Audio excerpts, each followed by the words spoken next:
Subscribe to KC Trichy YouTube channel. Like, share and comment.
தந்தை மகன் தூய ஆவியாரின் பெயராலே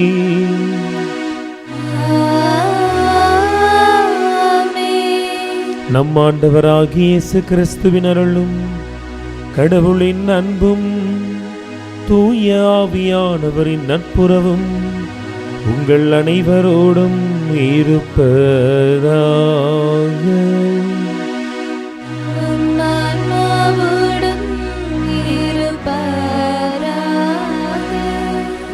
இறையேசுவில் பிரியமானவர்களே, நம் ஆண்டவர் இயேசு கிறிஸ்துவின் பெயரால் உங்கள் அனைவருக்கும் இனிய வணக்கத்தையும் இறை ஆசிரியையும் உரித்தாக்கி மகிழ்கிறேன்.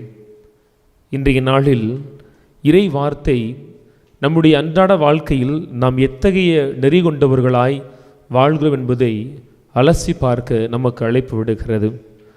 உலகத்தினுடைய போக்கு என்பது என்று அவ்வளவாய் மனம் மகிழ்கின்ற அளவிற்கும் பாராட்டும் விதத்தில் அமைவது இல்லை. ஆகவே இத்தகைய உலகிலிருந்து நம்மால் விலகி ஓட முடியாது. அதே சமயத்தில் இந்த உலகு காட்டும் தவறான பாதையிலிருந்து நம்மால் விலகி நிற்க முடியும். ஆகவே இறை வார்த்தை கொடுக்கும் அழைப்புக்கும் திறந்த மனதோடு செய்யுமெடுத்து இத்திருப்பலியிலே நாம் பங்கெடுப்போம்.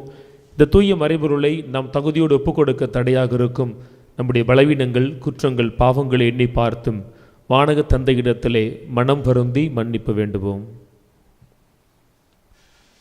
எல்லாம் வல்ல இறைவனிடமும் சகோதர சகோதரிகளே, உங்களிடமும் நான் பாவியனை ஏற்றுக்கொள்கிறேன்.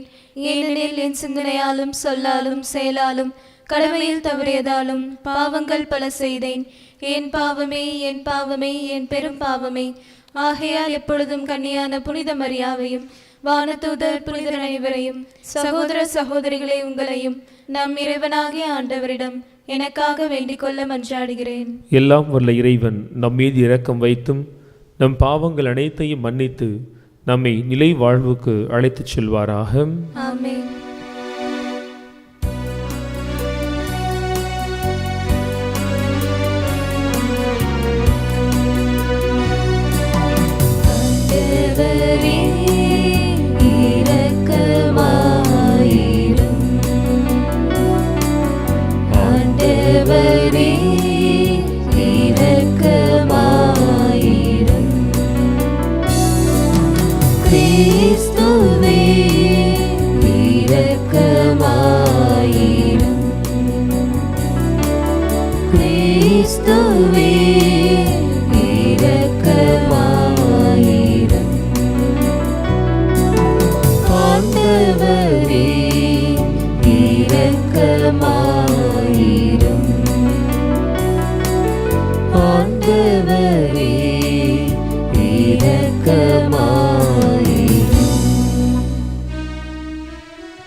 மன்றாடுவோமாக. இறைவா, நன்மையானவை அனைத்தும் உம்மிடமிருந்தே வருகின்றன. இவ்வாறு உமது ஏவுதலினால் நாங்கள் சரியானவற்றை உணரவும் உமது வழி நடத்துவதால் அவற்றையே நாங்கள் நிறைவேற்றவும் உம்மை வேண்டுவோருக்கு கனிவுடன் அருள் வழங்குவீராக. எங்கள் ஆண்டவராகிய இயேசு கிறிஸ்து வழியாக உம்மை மன்றாடுகின்றோம்.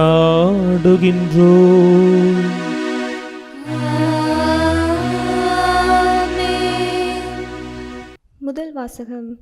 எலியா ஜெபித்தார், வானம் பொழிந்தது. அரசர்கள் முதல் நூலிலிருந்து வாசகம். அதிகாரம் 18, இறை திருவசனங்கள் 41 முதல் 46 வரை. அந்நாட்களில் எலியா ஆகாபை நோக்கி, நீர் போய் உணவும் பானமும் அருந்துவீர், ஏனெனில் பெருமழையின் ஓசை கேட்கிறது என்றார். ஆகாபு உணவும் பானமும் அருந்து சென்றவுடன் எலியா கர்மேல் மலையின் உச்சிக்கு ஏறி சென்று அங்கே தரையில் மண்டியிட்டு தம் முழங்கால்களுக்கு இடையே முகத்தை புதைத்து கொண்டார். பின்பு அவர் தம் பணியாளனை நோக்கி, நீ போய் கடல் பக்கமாய் பார் என்றார். அவன் போய் பார்த்து ஒன்றுமில்லை என்றான். எலியா அவனை நோக்கி, 7 முறை மீண்டும் சென்று பார் என்றார். 7ஆம் முறை அவன் சென்று பார்த்து, இதோ மனித உள்ளங்கை அளவு சிறிய மேகம் ஒன்று கடலிலிருந்து எழும்பி மேலே வருகிறது என்றான். அப்போது எலியா அவனை நோக்கி, நீ போய் ஆகாபிடம் மழை தடுத்து நிறுத்தாதபடி தேரை பூட்டி போய் விடும்படி சொல் என்றார். இதற்கிடையில் வானம் இருண்டது, கார்மேகம் சூழ்ந்தது, காற்று அடித்தது, பெருமழை பெய்தது. ஆகாபு தேரில் ஏறி இஸ்ரேலுக்கு சென்றான். அந்நேரத்தில் ஆண்டவரின் ஆற்றல் எலியாவின் மேல் வந்திறங்க, அவர் தம் இடையை வரிந்து கட்டிக்கொண்டு இஸ்ரேல் வரை ஆகாபுக்கு முன்னே ஓடினார். ஆண்டவரின் அருள்வாக்கு. இறைவனுக்கு நன்றி. பதிலுரை பாடல். திருப்பாடல் 65. பல்லவி. உம்மை புகழ்ந்து பாடுவது கடவுளே ஏற்புடையது.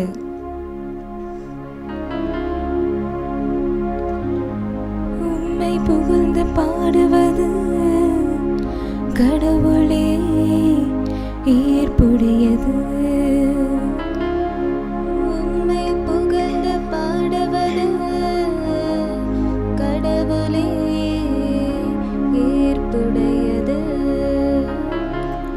மண்ணுலக பேணி அதன் நீர்வளத்தையும் நிலவளத்தையும் பெருக்கினீ. கடவுளின் நாடு கரைபுடந்து ஓடியது. அதுதான் எங்களை நிரம்ப விளைய செய்தது. உம்மை புகழ்ந்து பாடுவது கடவுளே ஏற்புடையது. நீரே அவற்றை இவ்வாறு விளைய செய்துள்ளீர். அதன் படைசால்களில் தண்ணீர் நிறைந்தோடு செய்தீர். அதன் கரையோர நிலங்களில் பரம்பழித்து பொன்மலையால் மிருதுவாக்கினீர். அதன் வளமைக்கு ஆசி வழங்கினீர். உம்மை புகழ்ந்து பாடுவது கடவுளே ஏற்புடையது. ஆண்டு முழுவதும் உமது நலத்தால் முடிசூட்டுகின்றீர். உம்முடைய வழிகள் எல்லாம் வளம் கொள்ளுகின்றன. பாலை நிலத்தில் மேய்ச்சல் நிலங்கள் செழுமை பொழிகின்றன. குன்றங்கள் அக்களிப்பை இடைக்கச்சாய் அணிந்துள்ளன. உம்மை புகழ்ந்து பாடுவது கடவுளே ஏற்புடையது.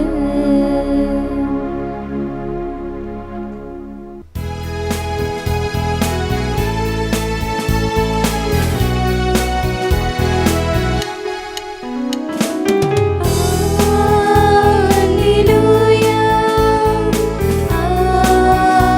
alleluia,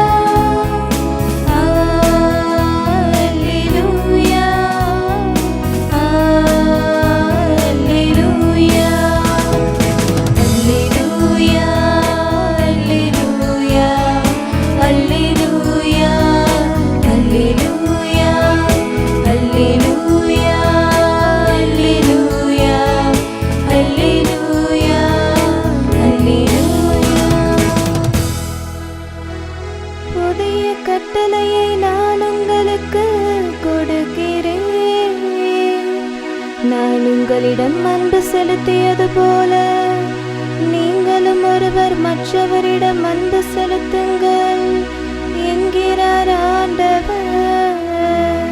அல்லேலூயா, அல்லேலூயா, அல்லேலூயா, அல்லேலூயா, அல்லேலூயா.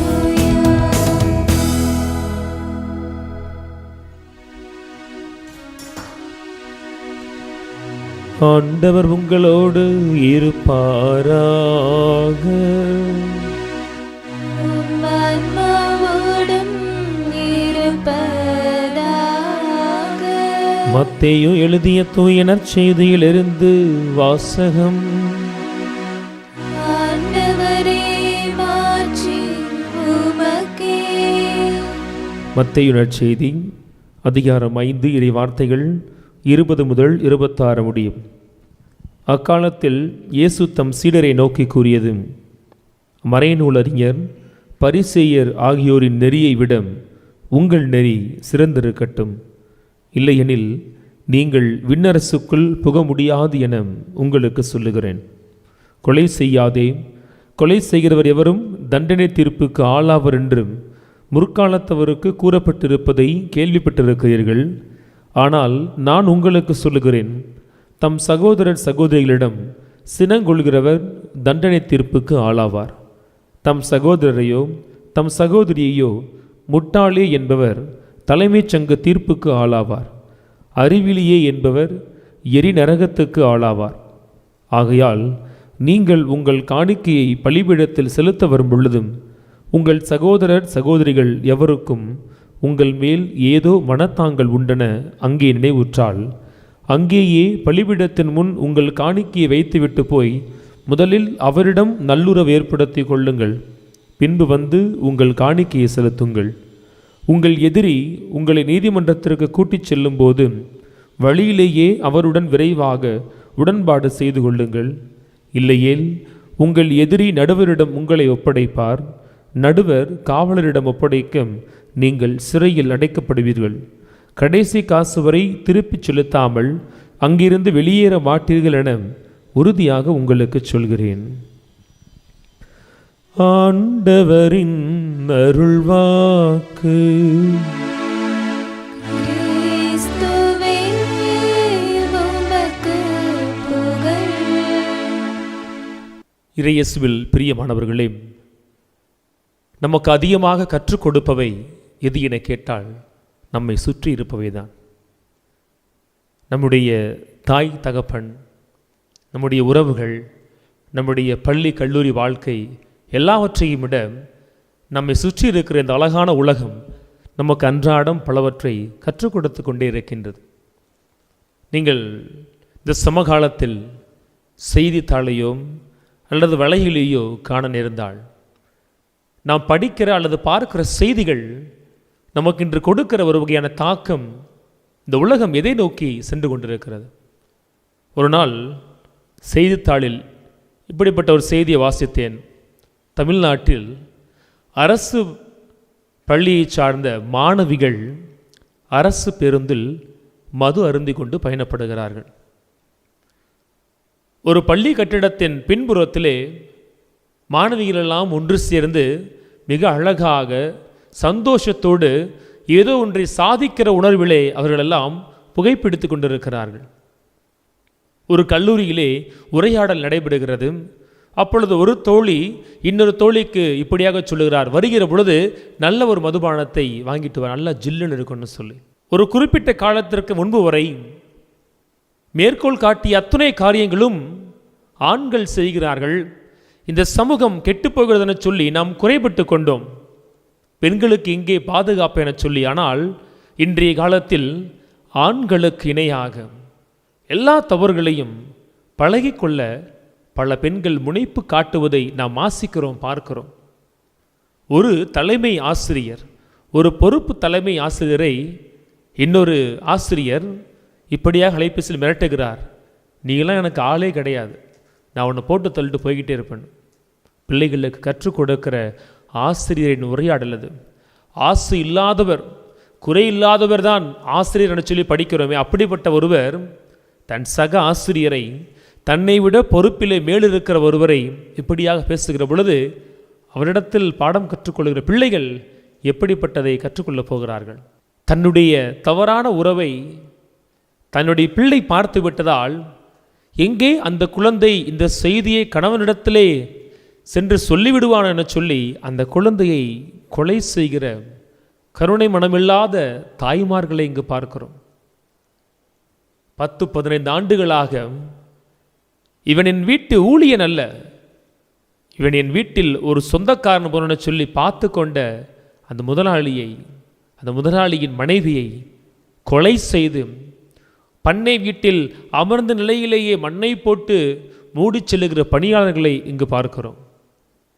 இது போன்ற செய்திகளை அன்றாடம் புதிதாய் வந்து கொண்டே இருக்கிறது. இதையெல்லாம் நமக்கு கற்றுக் கொடுப்பது என்ன தெரியுமா? இந்த உலகத்திலிருந்து இன்று நாம் பெரும்பாலும் நல்லதை கற்றுக்கொள்வது என்பது, நன்மையானதை தேடுவது என்பது அரிதிலும் அரிது என்பதுதான். மனிதன் ஒரு சுயநல வட்டத்தை தனக்குள் போட்டுக்கொண்டு தன் மகிழ்ச்சி மட்டும்தான் மேலானது என வகுத்து கொண்டு அதை பின்னோக்கியே பயணப்படுகிறார். அன்பிற்குரியவர்களே, இன்றைய நாள் வாசகங்களை பாருங்களேன். இறைவாக்கினர் எலியாவுக்கும் அரசன் ஆகாபுக்குமான ஒரு உரையாடலை, ஒரு உறவை, நிகழ்வுகளை நாம் தொடர்ந்து வாசிக்க கேட்கிறோம். நற்செய்தியில் இயேசு கிறிஸ்து தன் சீடர்களுக்கு சொல்லுகிறார், உங்களுடைய காணிக்கைகளை கடவுளுக்கு செலுத்த வருகின்ற பொழுது உங்கள் சகோதரர் யாருக்கும் உங்கள் மேல் மனத்தாங்கல் இருந்தால் நீங்கள் முதலில் அந்த மனத்தாங்களை சரி செய்துவிட்டு வாருங்கள், பிறகு நீங்கள் காணிக்கை செலுத்தலாம். உங்களுடைய பிரச்சனைகளை எல்லாம் வழியிலேயே தீர்த்து கொள்ளுங்கள் சொல்லுகிறாரே. இந்த நற்செய்தியிலே, இறை வார்த்தையிலே நடுவில் ஒரு அழகான வார்த்தையை பயன்படுத்துகிறார். உங்கள் நெறி மற்றவர்களின் நெறியை விட, அதாவது மறைநூல் அறிஞர்கள் பரிசேயரின் நெறியை விட மேலானதாக இருக்கட்டும், அப்பொழுதுதான் நீங்கள் விண்ணகத்தில் புக முடியும் என இயேசு சொல்லுகிறார். ஆம் அன்பிற்குரியவர்களே, யார் இந்த மறைநூல் அறிஞர்கள்? யார் இந்த பரிசேயர்கள்? அவர்களை போல் எடுத்தவர்களை பாருங்களே. மறைநூல் அறிஞர்கள், பரிசேயர்கள், சதுசேயர்கள், தலைமை குருக்கள் என சொல்லி இயேசுவின் காலத்தில் எல்லோருமே மக்களுக்கு கற்றுக் கொடுக்கிற, கற்பிக்கிற இடத்தில் இருந்தவர்கள். இயேசு, என் அன்பு பிள்ளைகளே, அன்பு சிறைகளே, மக்களே, நீங்கள் எல்லாம் சதுசேயர்களைப் போல, பரிசேயர்களைப் போல, மறைநூல் அறிஞர்களைப் போல வாழுங்கள் என சொல்லவில்லை, சொல்ல முடியவில்லை. ஏனென சொன்னால் கற்றுக் கொடுக்கிற இடத்திலிருந்து அவர்கள் எல்லாம் ஒரு மேன்மையான முன்மாதிரியான வாழ்க்கையை வாழவில்லை. ஆகவேதான் இயேசு குறிப்பிடுகிறார், உங்களுடைய நெறி அவர்களின் நெறியை விட மேலானதாய் இருக்க வேண்டும். அவர்கள் கீழானதை நோக்கி பயணப்படுகிறார்கள். உலகத்தின் புகழ், உலகத்தின் செல்வம், உலகத்தின் கௌரவம், உலகத்தின் பதவி என சொல்லி அவர்களுடைய கவனம் உலகத்தை நோக்கி திரும்பி இருக்கிறது. ஆனால் உங்களுடைய நெறி உலகத்தை நோக்கி அல்ல, உலகத்தை விட மேலானதாக இருக்க வேண்டும் என சொல்லுகிறார். இயேசு இதை சொல்லி காட்டவில்லை, தன் வாழ்க்கையிலே அவர் செய்து காட்டினாரே. இன்றைய நாளில் நாம் சிந்திக்க இருக்கிற மையச் செய்தி இதுதான். நம்முடைய வாழ்க்கை நெறி எப்படிப்பட்டதாய் இருக்கிறது? அது ஒருவேளை இயேசு விரும்புகிறபடி மேலானதாய் இருந்தால் நாம் எல்லாம் இப்பொழுதே விண்ணரசுக்கு உரியவர்கள், மகிழ்ச்சி கொள்ளலாம். ஒருவேளை நம்முடைய நெறி பரிசேய சதுசேய கூட்டத்தை போல் இருக்குது என சொன்னால் கண்டிப்பாக நம்முடைய வாழ்க்கை ஓட்டத்தை நாம் நிறுத்தி நம்மையே சுய ஆய்வு செய்து நாம் புதுப்பிக்க வேண்டிய தருணத்தில் இருக்கிறோம். அன்புக்குரியவர்களே, எண்ணி பாருங்கள், எப்படிப்பட்ட ஒரு வாழ்க்கையை அந்த பரிசேய சதுசேய கூட்டம் வாழ்ந்தது. ஆலயத்தை தங்கள் கரங்களுக்குள் சதுசேயர்களும், தொழுகை கூடங்களை தங்கள் கரங்களுக்குள் பரிசேயர் வைத்திருந்தார்களே. அவர்களின் நெறி என்பது திருச்சட்டத்தை மட்டும் மையப்படுத்தியது அல்ல, திருச்சட்டத்தையும் கடந்து இந்த மக்கள் மத்தியில் எனக்கு என்ன கிடைக்கும், நான் முறையான வாழ்க்கையை வாழ்வதால் எனக்கு பிற்காலத்திலே கடவுள் என்ன பரிசு கொடுப்பார் என்பதெல்லாம் அப்புறம். அவரே சொல்கிறார் பார்த்தீங்களா, உங்கள் செல்வங்களை நீங்கள் மண்ணகத்தில் வேண்டாம், இங்கே திருடி வருவார், அதை பூச்சியெல்லாம் அரிச்சுவிடும், உங்கள் செல்வங்களை நீங்கள் விண்ணகத்தில் சேர்த்து வைங்கள்னு சொல்லுகிறார். நாம் நேற்றைய தினம் நற்செய்தியில் வாசித்திருப்போம், யாரெல்லாம் முறையாக வாழ்கிறீர்களோ அவர்கள் மண்ணகத்தில் சிறியவர்களாய் கருதப்பட்டாலும் விண்ணகத்தில் நீங்கள் தான் பெரியவர்களாய் அப்படின்னு சொன்னார். ஆனால் இந்த மறைநூல் அறிஞர்கள், சதுசேயர்கள், பரிசேயர்கள் எல்லாம் எதை மிகவும் விரும்பினார்கள் என சொன்னால், கடவுள் பின்னாளில் கொடுக்கிற பரிசுகளை விட இந்நாளில் மக்கள் மத்தியில் அவர்கள் எதிர்பார்த்த மதிப்பும் பதவியும் பணமும் செல்வமும் அவர்களுக்கு மிக உயர்ந்ததாய் இருந்ததும் அதை அவர்கள் அடைவதற்காய் எந்த இழிநிலைக்கும் இறங்கிச் செல்ல தயங்கவில்லை. அது மட்டுமே அவர்கள் கவனமாய் இருந்தது. ஆனால் இயேசுவினுடைய வாழ்க்கை நெறி என்பது, அவர் தன் சீடர்களுக்கும் தன் மக்களுக்கும் முன்னால் வாழ்ந்து காட்டிய நெறி என்பது முற்றிலும் வித்தியாசமானது. இயேசுவை ஒரு தலைவனாய் கொண்டாடுகிறோமே, அந்த தலைவன் தனக்கென சொல்லி ஆடம்பரமான வாழ்க்கை இல்லாத ஒரு தலைவன். இயேசுவை கற்றுக் கொடுக்கிற ரபியாக பார்த்தார்களே, அந்த ஒரு ரபி தனக்கென சொல்லி மிகப்பெரிய கல்வி சாலைகளையும் ஒரு நிறுவனத்தையோ கட்டி எழுப்பாமல் வீதிகளையெல்லாம் பள்ளிச்சாலையாக மாற்றினார். தன் வார்த்தைகளை எல்லாம் பாடங்களாக சொல்லி மக்கள் புரிந்து கொள்ளுகிறபடியாக அவர் போதித்தார். அவருடைய போதனையிலே இருந்த அன்பும் கரிசனையும் மன்னிப்பும் பரிவும் விட்டு கொடுக்குதலும் தவிப்பும் அவருடைய வாழ்க்கையிலே இருந்தது. அதுதான் அவர் வாழ்க்கையில் நாம் காணுகிற மேலான நெறி. அவர் அன்பை போதிக்கவில்லை, மாறாக அந்த அன்பை வாழ்ந்து காட்டினார். மன்னிப்பை போதிக்கவில்லை, சிலுவையிலே தண்டனைக்குரியவர்களை மன்னிக்கின்ற அளவிற்கு அவர் வாழ்ந்து காட்டினார். பரிவை போதித்த அவர் தனக்கு முன்னால் அமர்ந்திருக்கிற மக்கள் கூட்டம் பசியோடு இருக்கிற பொழுது அவர்களுடைய பசியை தன்னுடைய பசியாக அவர் எண்ணினார். ஆகவேதான் தனக்கு பசி எடுத்த பொழுது கூட தன் பசிக்காய் கல்லை அப்பமாய் மாற்ற முன்வராத அவர் மக்கள் பசியாக இருக்கிற பொழுது அமரச் செய்து அவர்கள் வயிறார உணவளிக்கும்படி செய்தாரே. அன்பிற்குரியவர்களே, இத்தகைய நெறி நம்முடைய நெறியாய் இருக்க வேண்டும்.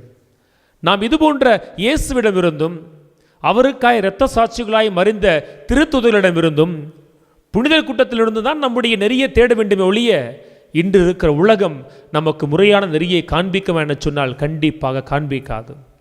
எதை நாம் காண்கிறோம் என்பது வேறு, எப்படி நாம் வாழ்கிறோம் என்பது வேறு. நான் மேற்குறிப்பிட்டபடியாக இன்றைய சமூகம் நமக்கு காண்கிற அத்தனை நெறி இருக்கிறதே, அது எல்லாம் சுயநலத்தை அடிப்படையாக கொண்டது. அந்த நெறிகளை நாம் பின்பற்றுகிற பொழுது இன்றைக்கு நற்செய்தியிலே இயேசு எச்சரிக்கிறார் பாருங்களே, நீங்கள் எரி நரகத்திற்கு ஆளாவீர்கள். ஆனால் அவர் எதிர்பார்க்கிற மாற்று நெறியை நாம் முன்னெடுக்கிற பொழுது நாம் விண்ணரசிலே அவருடைய உரிமை பிள்ளைகளாக நுழைய முடியும். யோசேப்பினுடைய வாழ்க்கையை நாம் எடுத்து பார்ப்போம்.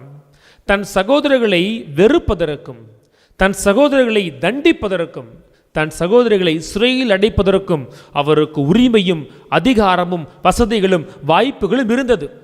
ஆனால் யோசேப்பு கையில் எடுத்த நெறி என்பது என்ன? தன் சகோதரர்களை அந்த சூழலில் அவர் மன்னித்தார். அவர் மன்னித்ததன் விளைவுதான் ஆண்டவர் அவரை உயர்த்தினார். அவர் எப்பொழுது மன்னித்தார்? தன் சகோதரர்களை கண்டபொழுதா? இல்லை. எப்பொழுது தன் சகோதரர்கள் தனக்கு எதிராக குற்றம் செய்தார்களோ அவர் அப்பொழுதே மன்னித்தார். ஆகவேதான் ஆண்டவர் அவரை அந்நிய நாட்டிலும் உயர்ந்த இடத்திலே அமரச் செய்தார். அன்பிற்குரியவர்களே, சீடர்களுடைய வாழ்க்கையை நாம் எடுத்து பார்க்கிறோமே, எல்லா சீடர்களும் தொடக்கத்தில் பின்பற்றிய நெறி என்பது வேறு. இந்த இயேசுவை பின்பற்றுவதால் நமக்கு என்ன கிடைக்கும் என்பது அவர்கள் எதிர்பார்த்ததும். ஆனால் ஒரு காலகட்டத்திலே அவர்கள் தங்கள் தலைவனை பார்க்கிறார்கள். தன் தலைவன் நமக்காய் இறந்தாரே, உயிர்த்தாரே, நம் மீது ஆவியை பொழிந்தாரே, நாம் இந்த தலைவரிடத்தில் பெறுவதை விட கொடுப்பதுதான் அவர் நம்மிடத்திலிருந்து உண்மையில் எதிர்பார்க்கிற நெறி என கற்றுக்கொண்டார்கள். எதை கொடுத்தார்கள்? தங்கள் உயிரை கொடுக்கிறவரை, எதன் மீதும் பற்றற்ற ஒரு வாழ்க்கையை வாழ்ந்தார்கள். அவர்களை பின்தொடர்ந்து வந்த அத்துணை புனிதர் கூட்டம் அப்படிதான். அவர்கள் கொண்டிருந்த நெறி என்பது உலகம் அவர்களிடத்தில் எதிர்பார்த்தது அல்ல, மாறாக எல்லாவற்றையும் ஒதுக்கி வைத்துவிட்டு கடவுளுக்காய், இந்த சமூகத்திற்காய், கடவுளின் மக்களுக்காய் மேன்மையானதை அவர்கள் வாழ்ந்து காட்டினார்கள். இன்று நாம் எதை நம்முடைய நெறியாய் வைத்துக் கொள்ள போகிறோம்? இன்னைக்கு ஆலயத்தில் ஆரம்பிச்சு சமூகம் வரைக்கும், குடும்பத்தில் ஆரம்பித்து பள்ளிக்கூடம் வரைக்கும் எல்லா இடத்திலும் ஒழுக்க சீர்கேடுகளை நம்மால் காண முடிகிறது.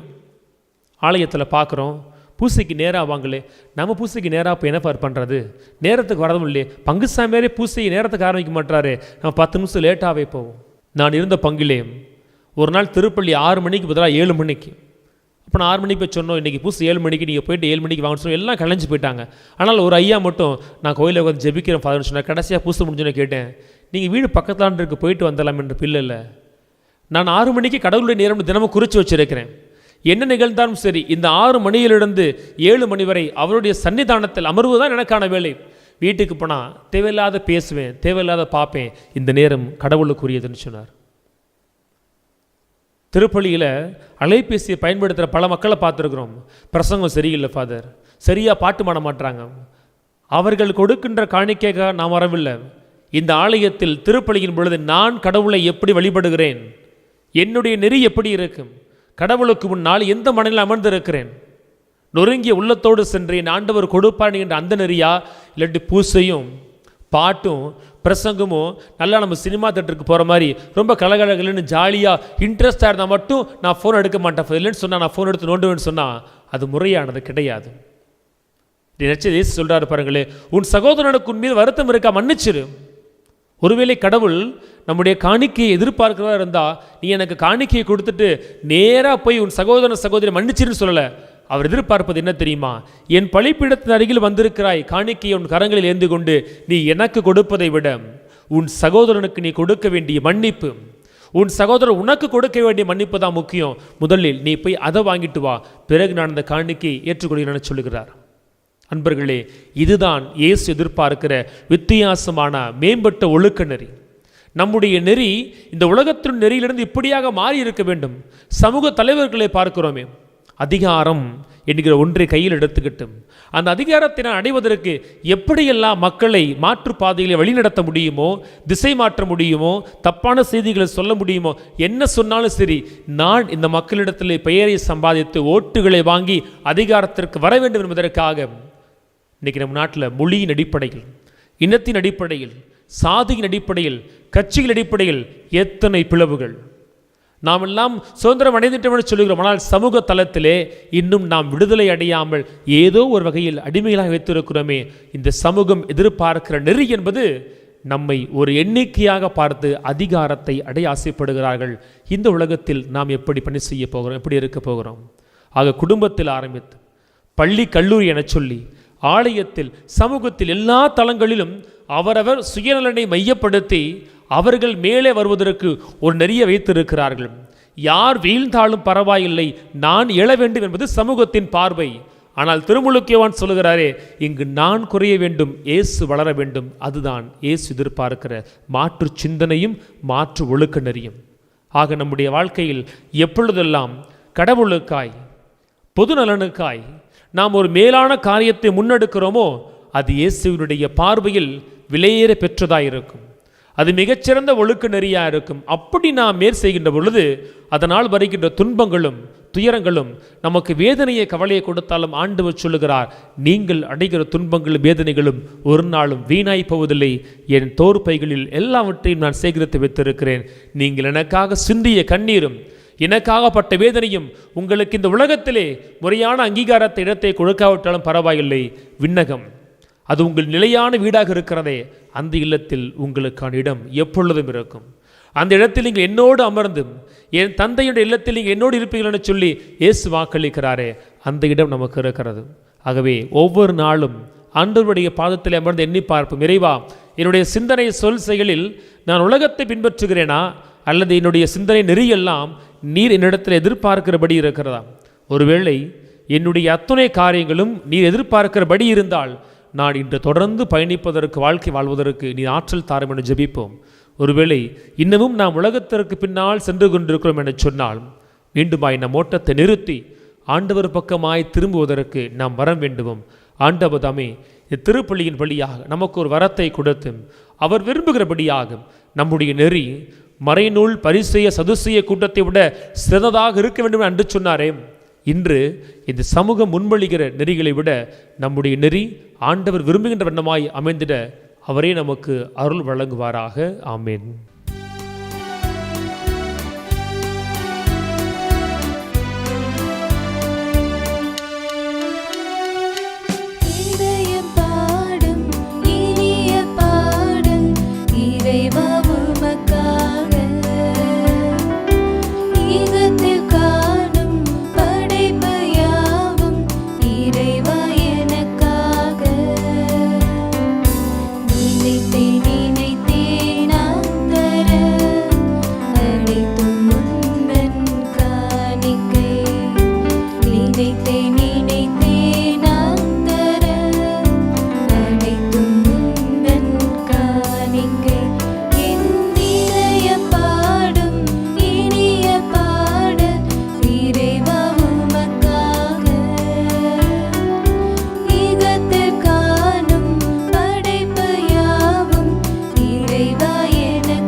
கிறிஸ்துவில் அன்புறவுகளே, என்னுடையதும் உங்களுடையதுமான இப்பலி எல்லாம் வல்ல வானக தந்தைக்கு ஏற்றதாகும்படி மன்றாடுங்கள். ஆண்டவர் தமது பெயரின் புகழ்ச்சிக்காகவும் மாட்சிக்காகவும் நமது நன்மைக்காகவும் புனித திரு அவை அனைத்து நலனுக்காகவும் உமது கையிலிருந்து இப்பலியை ஏற்றுக்கொள்வாராக. ஆண்டவரே, இரக்கத்துடன் எங்கள் பணியை கண்ணோக்கி அருள உம்மை வேண்டுகின்றோம். அதனால் நாங்கள் உமக்கு ஒப்பு கொடுக்கும் இக்காணிக்கை உமக்கு ஏற்றதாகி எங்கள் அன்பை வளர்ப்பதாக. எங்கள் ஆண்டவராகிய இயேசு கிறிஸ்து வழியாக உம்மை மன்றாடுகின்றோம்.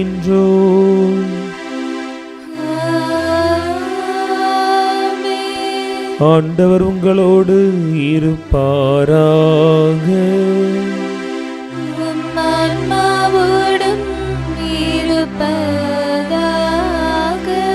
இதயங்களை மேலே எழுப்புங்கள்.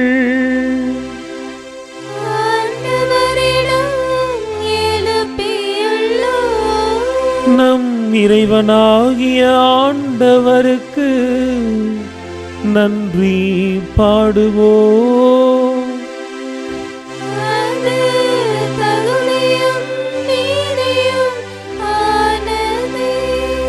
தூயவரான தந்தையே, அன்பார்ந்த மகன் இயேசு கிறிஸ்து வழியாக எந்நாளும் எவ்விடத்திலும் நாங்கள் உமக்கு நன்றி செலுத்துவது மெய்யாகவே தகுதியும் நீதியுமாகும்.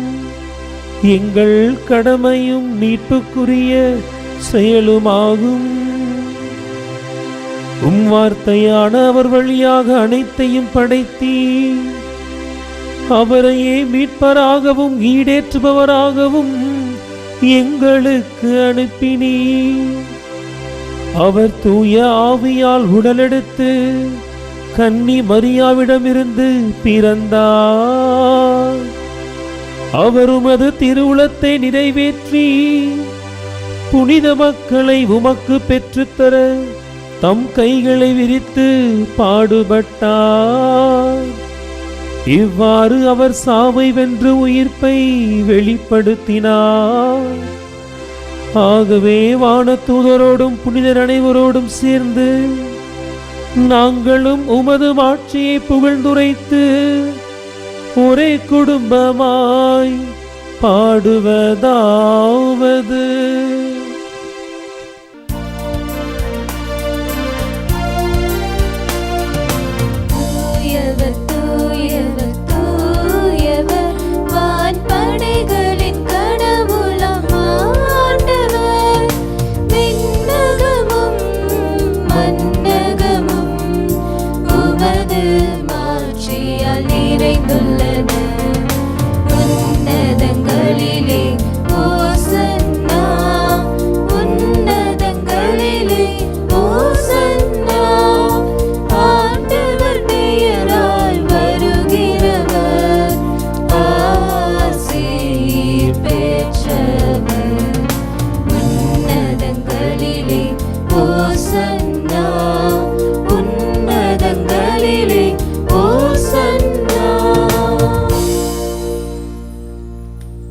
ஆண்டவரே, நீர் மெய்யாகவே தூயவர், தூய்மை அனைத்துக்கும் ஊற்றும்.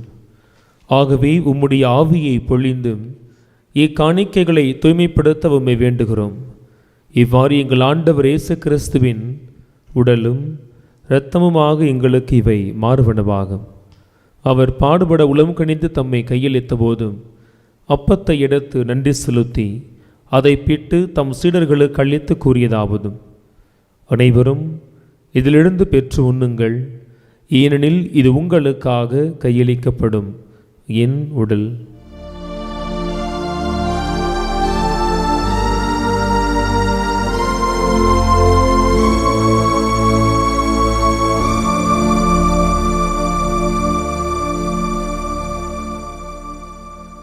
அவ்வண்ணமே இரவு விருந்தை அருந்திய பின் கிண்ணத்தையும் எடுத்து மீண்டும் உமக்கு நன்றி கூறி தம் சீடர்களுக்கு அளித்தவர் கூறியதாவது: அனைவரும் இதிலிருந்து பெற்று பருகுங்கள், ஏனெனில் இது புதிய நிலையான உடன்படிக்கைக்கு உரிய என் இரத்தத்தின் கிண்ணம். இது பாவ மன்னிப்புக்கென்றும் உங்களுக்காகவும் பலருக்காகவும் சிந்தப்படும். இதை என் நினைவாக செய்யுங்கள்.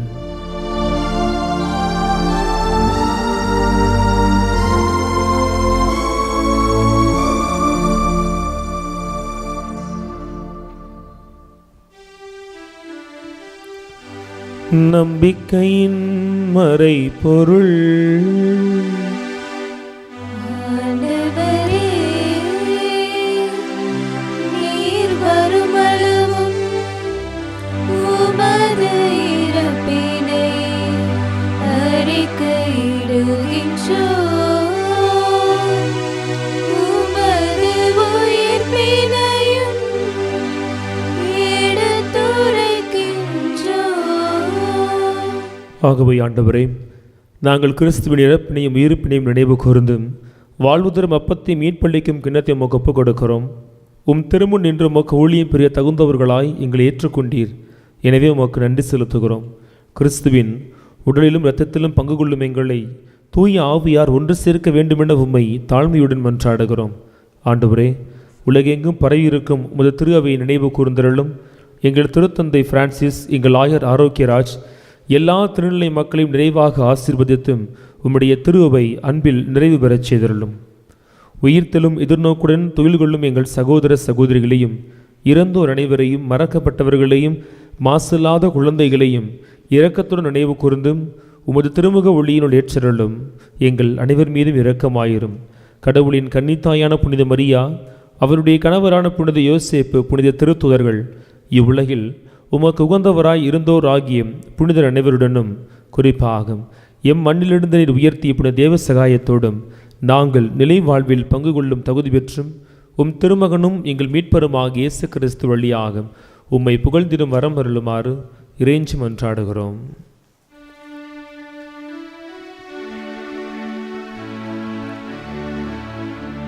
இவர் வழியாக இவரோடு இவரில் எல்லாம் வல்ல இறைவனாகிய தந்தையே, தூய ஆவியாரின் ஒன்றிப்பில் எல்லா புகழும் ஆட்சியும் என்றென்றும் உமக்கு உரியதே.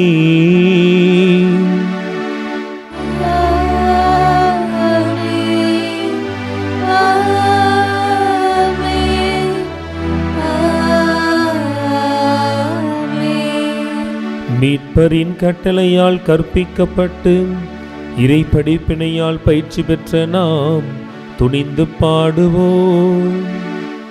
விண்ணுலகில் இருக்கிற எங்கள் தந்தையே, உமது பெயர் தூயது என போற்றப் பெறுக. உமது ஆட்சி வருக. உமது திருவுளம் விண்ணுலகில் நிறைவேறுவது போல மண்ணுலகிலும் நிறைவேறுக.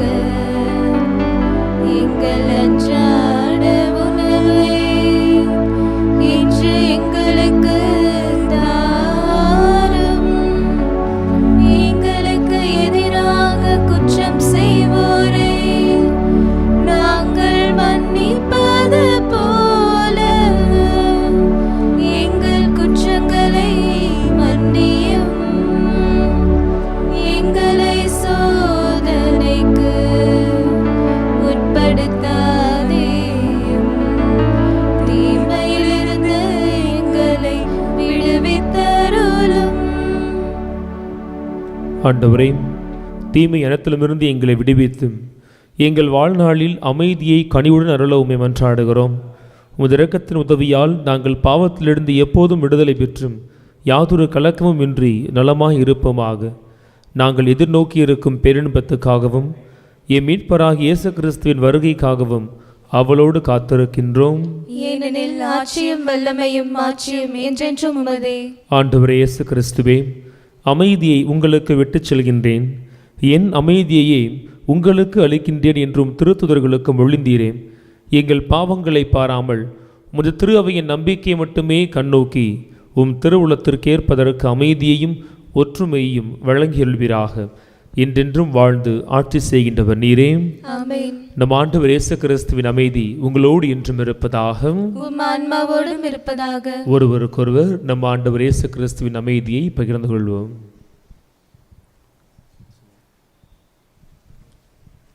உலகின் பாவம் போக்கும் இறைவனின் செம்மறியே, என்மேல் இரக்கம் வையும்.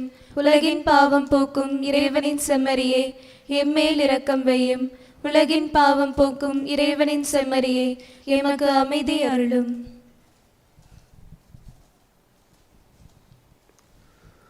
இதோ இறைவனின் செம்மறி, தான் வாழ்ந்த சமூகத்தின் கரைபடாமல் வாழ்ந்தவர்.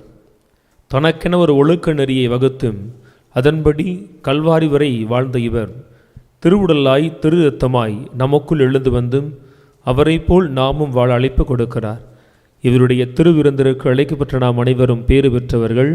ஆண்டவரே, நீர் என் இல்லத்தில் எழுந்தருள நான் தகுதியற்றவர். ஆனால் ஒரு வார்த்தை மட்டும் சொல்லி அருளும், எனது ஆன்மா நலமடையும். ஆசை திருவிருந்துக்கான மன்றாட்டு. ஆண்டவரே, நீர் என் இல்லத்தில் எழுந்தருள நான் தகுதியற்றவன். ஆனால் ஒரு வார்த்தை மட்டும் சொல்லி அருளும் என்று நூற்றுவர் தலைவன் ஜெபித்தது போல நாங்களும் இப்போது உம் திருப்பாதம் பணிந்து வேண்டுகிறோம். இனிய இயேசுவே, நாங்கள் தகுதியற்றவர்களாய் இருந்தாலும் எங்கள் தகுதியின்மையை பாராமல் நீர் எங்கள் உள்ளங்களில் எழுந்து வாரும்.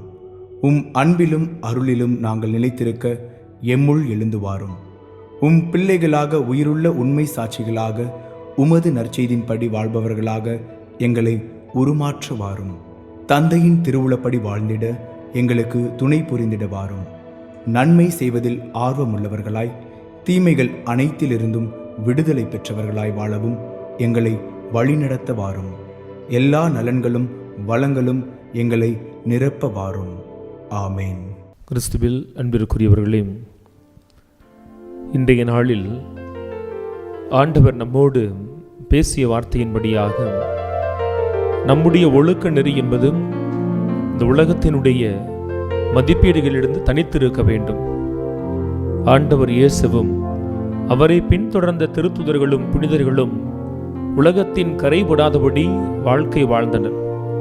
அவருடைய பிள்ளைகளாய் சீடர்களாய் தொடர்ந்து பயணிக்கிற நாமும் அவர்களைப் போல வாழவும் நம்முடைய வாழ்வை சிறப்பாக அமைத்துக் கொள்ளவும் ஆண்டவருடைய அருளாசிர் தேவை. இந்த பாடல் வழியாக நம் ஆண்டவரிடத்திலே மன்றாடி அதற்கான ஆசிரை வேண்டுவோம்.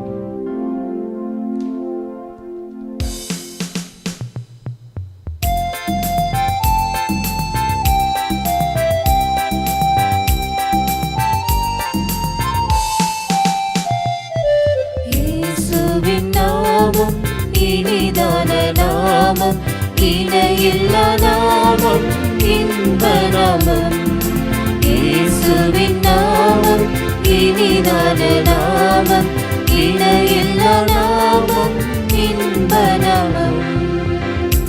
அன்பின் ஆண்டவரே, இந்த அருமையான நாளுக்கு நன்றி செலுத்துகிறோம். ஆண்டவரே, உம்முடைய பாதத்திலே அமர்ந்து உம்முடைய வார்த்தைகளை கேட்ட மரியாவை போல நேரத்தை ஒதுக்கி ஆண்டவரே தெய்வீகமான திருப்பள்ளியிலே பங்கெடுத்து உம்முடைய வார்த்தையும் இறை விருந்திலும் பங்கெடுப்பதற்கு நீர் மேலான கிருபை செய்ததற்கு நன்றி செலுத்துகிறோம். ஆண்டவரே, இறை வார்த்தையின் வழியாக இது எங்களுக்குள் நீர் பேசிய கிருபைக்கு நன்றி செலுத்துகிறோம். ஆண்டவரே, இந்த உலகத்தினுடைய குரல் எங்களுள் மங்கி இறை வார்த்தையினுடைய சப்தம் எங்களுள் அதிகமாக எழுந்தாண்டவரே, அதனை பின்பற்றுகிற பிள்ளைகளாக நாங்கள் மாற வேண்டும் என சொல்லி இன்றைய நாளில் நீர் எங்களுக்கு கொடுத்த அழைப்பிற்காய் நன்றி செலுத்துகிறோம். ஆண்டவரே, இதோ இறைவாக்கினர் எலியா அரசன் ஆகாபுக்கு கட்டளை கொடுக்க அந்த கட்டளையின்படி அவனும் விரைந்தோடியது போல தகப்பனே, இறை வார்த்தை எங்களுக்கு கொடுக்கிற ஒவ்வொரு கட்டளையையும் நாங்கள் முழு மனதோடு ஏற்று பின்பற்ற எங்களுக்கு நீர் திடமனதை தாரும். ஆண்டவரே, இந்த உலகம் எங்களை அதன் பின்னால் ஒரு நாளும் இழுத்து விடாதபடிக்கு தகப்பனே, உலகத்தின் மதிப்பீடுகளான பொய், ஏமாற்றுதல், பள்ளிக்கு பழி வாங்குதல் என சொல்லி எந்த கரையும் இதோ உம்முடைய திருச்சிலுவையை தாங்கியிருக்கிற எங்கள் மீது ஆண்டவரே, உம்முடைய ஆவியினால் அபிஷேகம் பண்ணப்பட்டிருக்கிற எங்கள் மீது ஒரு நாளும் கரைபடாதபடி ஆண்டவரே, நீர்தாமே உம்முடைய இரத்த கோட்டைகளை வைத்து எங்களை எல்லாம் பாதுகாத்து வழிநடத்தி எங்களை காண்கிற மனிதர்களில் நிறைவாய் நாங்கள் உம்மை வெளிப்படுத்த கிருபை செய்தருளும். இயேசுவினுடைய நாமத்தினால் நீங்களோட துணையாக வந்திருளும். ஆண்டவரே, தன் சிலைகளுக்காய் அவர் ஜெபித்த பொழுது ஆண்டவரே உம்முடைய பெயரின் ஆற்றலால் இவர்களெல்லாம் பாதுகாத்தல் சொல்லி ஜெபித்தாரே, அதுபோல ஆண்டவரே உம்முடைய நாமத்தின் ஆற்றலால் இது எங்களோடு துணையாக இருந்து இது தீமையான உலகிலிருந்து எங்களை பாதுகாத்து வழிநடத்தியருளும் ஆண்டவர். எங்களுடைய சிந்தனை, சொல், செயல் அனைத்திலும் நாங்கள் முழுமையாய் உமக்கு உகந்தவற்றையே முழுமையாய் நாட கிருபை செய்துள்ளோம் ஆண்டவரே. எங்களை காண்கின்றவர்களில் எங்களுடைய ஒவ்வொரு அசைவிலும் ஆண்டவரே இயேசுவினுடைய விளிமையங்களும் மதிப்பீடுகளும் நிறைவாய் வெளிப்பட கிருபை செய்துள்ளோம். இந்த மனிதரையும் நாங்கள் தவறான பாதைக்கு வழிநடத்தி செல்லாமல் ஆண்டவரே இதோ உம்மை நோக்கி வழி நடத்துகிற சாட்சியுள்ள கிறிஸ்தவளாய் மாற்றியருளும் ஆண்டவரே. நற்செய்தியிலே உங்கள் ஒழுக்க நெறி மற்றவர்களின் ஒழுக்க நெறியை விட சிறந்திருக்கட்டும் என சொன்னவரே ஆண்டவரே, இயேசுடைய வாழ்க்கையை நாங்கள் கண்டபடியாக விட்டு கொடுப்பதையும் பரிவையும் மன்னிப்பையும் கனிவையும் அன்பு செய்வதையும் நாங்கள் எங்களில் இன்னும் அதிகமாய் வாழ்ந்து காட்டி பிற மனிதர்களை விட கிறிஸ்துவை தாங்கி இருக்கின்ற எங்களுடைய வாழ்வு எல்லா தலங்களிலும் மேலோங்கி இருக்கும்படியாக ஆண்டவரே நீர் எங்களுக்கு அருள் தாரும்.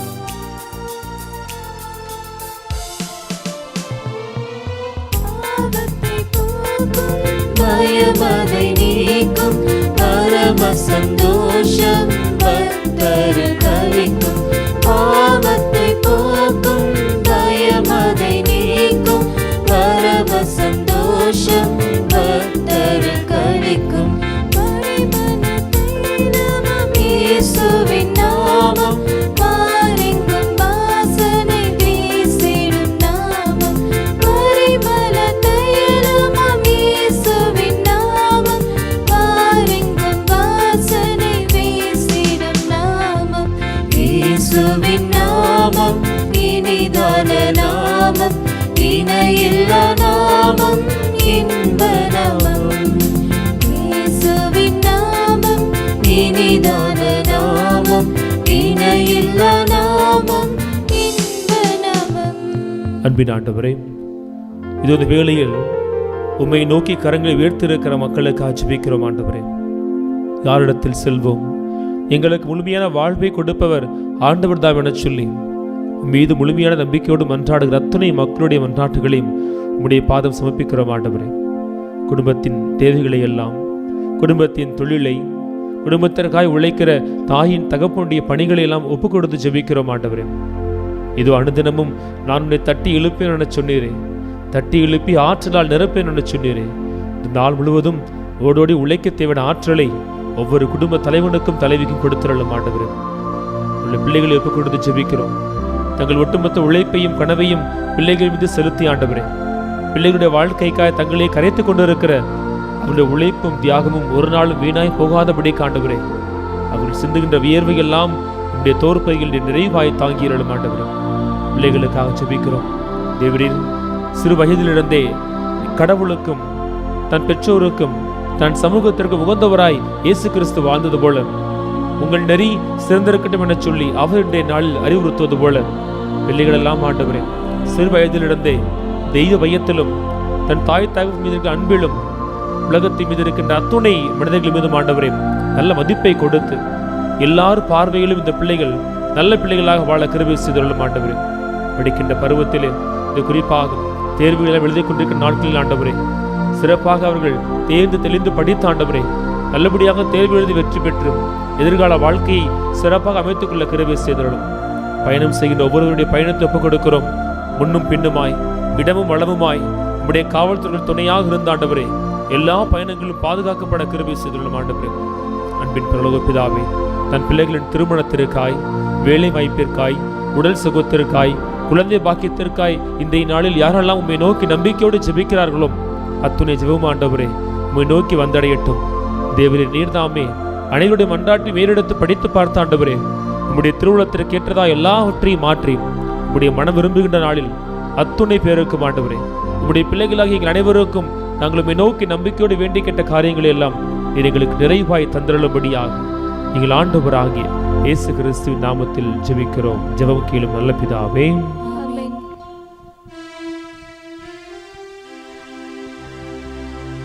ஆண்டவரே, நலமளிக்கும் உமது செயல் எங்களை தீய நாட்டங்களிலிருந்து விடுவிக்க உம்மை வேண்டுகின்றோம்.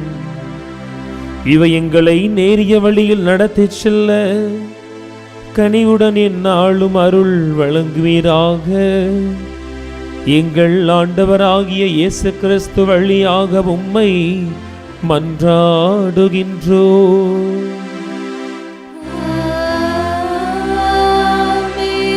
ஆண்டவர் உங்களோடு இருப்பாராக.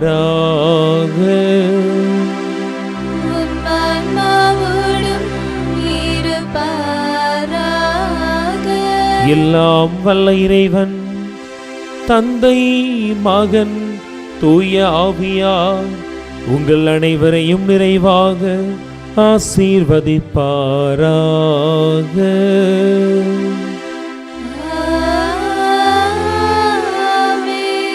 சென்று வாருங்கள், திருப்பலி நிறைவேறிற்று.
தந்தை, மகன், தூய ஆவியாரின் பெயராலே ஆமீன்.